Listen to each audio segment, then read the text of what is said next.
You would think he would have squared up, but he didn't. He did exactly what I thought he would do, like I said. And I've learned that from the streets as well as prison. When guys talk, the way he talks, 9 times out of 10, when you slap them, they're going to take flight. So instead of squaring up, he took a little bit of a flight and went straight for his phone. That's what he did.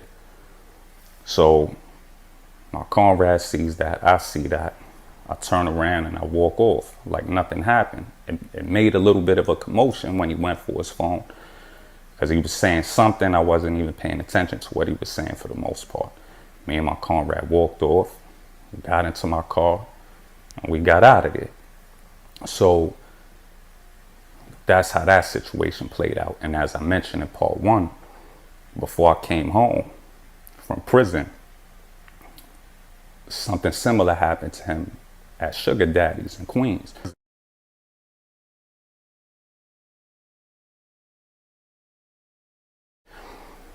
And he went there pretending to be John Gotti.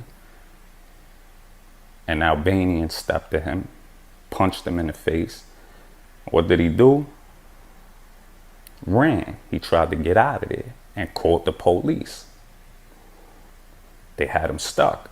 He didn't want to leave. He called the police and everything. They had to escort him out of the place. So, and especially when you're dealing with those Albanians in Queens, they don't play like the way the Italians play. I'm not saying there's anything wrong with how the Italians move, but they're a lot more aggressive in how they handle business. So I'm saying, meaning like it's on site, it's right there. So that's the situation with that. Now, that guy gets into those kind of problems. He's been slapped a few more times. Those are facts in the streets. Not because of, like he said, oh, you know, the Gottis are sending people for me or anything. No, it's just you have guys like that who are rats, informants. They get caught and then they want to still live the gangster lifestyle. You can't do that. Instead of actually, you know, giving speeches, trying to help kids and things like that, they try to glorify and embellish the part they played in that life. So that was the situation with that. Now, for people who don't know too much about this guy, all you have to do is do your research. He was not directly under John Gotti Sr. He was under John Gotti Jr.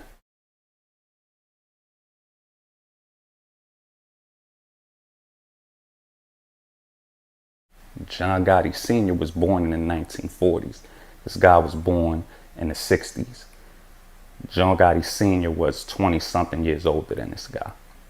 So he was under John Gotti's son as an associate on record, right? And that's pretty much it as far as that. So if you have any sense, all you have to do is just look into those things. He wound up getting caught up for what he was doing, and he testified against John Gotti. It didn't work. Even if you look at that trial, the jury didn't even believe John Alite because he embellishes things too much. And at the end of the day, guys like that are rats. If you live that lifestyle, like I said, when I went to prison, I didn't rat on anybody. I did my time. Were statements made on me? Yes.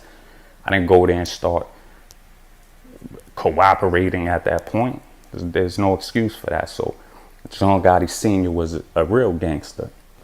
Guys like John Alite, absolutely not. So that's the truth, you know, about that guy. Simple and plain.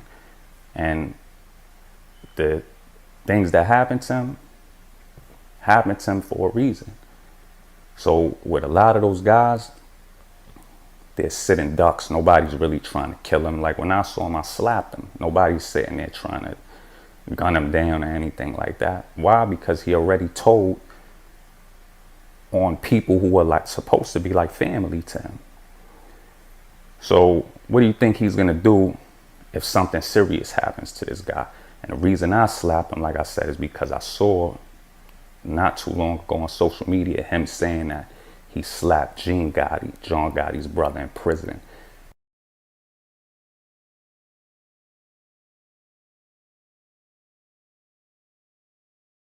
which is bullshit. So that's that. And then, you know, you'll see in the link to the description here, as well as in the pinned comment, different newspaper articles with this guy. He's no good. You don't do that, especially not with Sean Gotti's civilian family members. These are civilians. You don't go on there to the media trying to say they're threatening you.